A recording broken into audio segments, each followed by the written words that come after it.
Diaries. Johnny Cardoso has rejected Tottenham. As per multiple sources at this moment in time, ESPN and Marca have reported that Johnny Cardoso has told Tottenham no, so he can go to his favoured in Atlético Madrid. Tottenham Hotspur no longer look like they are going to activate the 21 million pound clause that has been inserted into his contract when we sent Gio Lo Celso on loan / sold him to Real Betis. There was a certain clause involved in that deal that allowed us to activate or match any team's offer. We have a deal in place for around 21 million pounds. I think it's about 25 to 30 million pound euros in euros. But we can match any team's offer and the player gets to choose his location. Now, it has been heavily reported over the last couple of days that Johnny Cardoso has made his choice and Tottenham is not the destination he would like to come to. Now, for Spurs fans, I don't think this means too much. I don't think, for me, I'm personally not upset by it at all. I know that we need a 6, and there's no doubt about that. All season, you can watch Tottenham on one of the clear positions, clear pieces to the puzzle that we've missed has been that number 6 position. Someone that can break down the game effectively, but also progress the ball. Now, for me, as of watching Cardoso on the few occasions that I did, but more importantly, doing my research on him, there's not been too many good things said about him. Now, depending on who you go to, some people are fans of him. Some people think that he's a very limited player and he doesn't have much of a high ceiling.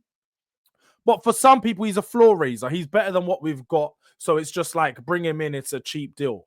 Now, I've been doing some of this research, and obviously he did just play a key role in the Real Betis, let's just say, mulling of Chelsea, because Chelsea, they were 1-0 up. Real Betis were 1-0 up for that first half, looked pretty good, but they were sat in. But in that second half, Chelsea absolutely just dominated them, took over the game. Cole Palmer done Cole Palmer things. And Johnny Cardoso was one of the players that, if we're being honest, he suffered the most in that second half.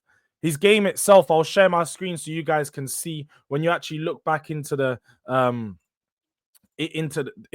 figures regarding this. He had 85 minutes played and he got subbed off in the last 5 for Gio Lo Celso. Then away from that, you can see 20 out of 25 accurate passes, which isn't too bad. 0 key passes. One thing for me that I looked at when I saw this was here. Long balls. 3, 1 was accurate. This shows me that this is not a player that can progress the ball. He does very easy passes side to side. Ground jewels, he lost the majority of them. He only lost possession 7 times, but again, he's not very risky with the way that he plays. But also, on top of this comparison, I did also compare him to the midfielders that Tottenham currently have, because it only makes sense to do that. We've got Bentancur and Bissouma, and I went on Data MB and done some of the research. So as you can see here, obviously he's played a lot more minutes than the other two. So his percentiles may be a bit lower because of that. But when you look at this and you just, let's just have a look at the graph, you can see they are similar players in some sense. All very similar players in some sense. The only thing is, I would say Johnny Cardoso is a lot more defensive than the two, but you can see that he doesn't actually outperform these two in many metrics. Now, obviously, he's a lot younger than Bentancur and Bissouma, so he's not in the prime of his career like these two should be. But when it comes to their duel percentage, Bissouma is way higher than all 3 of them. He's treble nearly Bentancur, because Bentancur, we already know, he gives away a lot of fouls, a lot of poor challenges. But Cardoso, at 50% in the percentile, is not a good rate for a CDM, to be honest. It's not something that you'd be looking at, not saying that he's pulling up trees. Defensive actions, now, he ranks a lot higher than Bissouma in this, but very close to Bentancur here. So are we getting a midfielder that is defensively a lot better than what we currently have? I suppose some will say otherwise. Now, he's definitely better at carrying the ball here. As you can see, with the progressive carries, he's ranking at about the 31 percentile as opposed to 21 percentile for Bentancur and Bissouma. We both know neither of these are very skilled at carrying the ball. Bissouma at times can be good, but doesn't do it consistent enough. And Bentancur is a lot better with his passing. But as you can see, they're all very low here. Now, the defensive action is one thing that they all excel on, but Johnny Cardoso does have the strongest. But then when you look here, you move on to the passing aspect of the game. Forward passes, forward pass percentage, and key passes.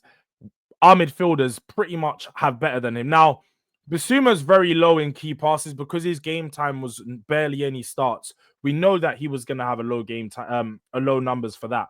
But when you look at Bentancur as opposed to him, 70.6 forward pass as opposed to 44.45. And then the forward pass percentage, Bentancur is higher than Johnny Cardoso. But the key passes almost in the 50th percentile as opposed to 20th.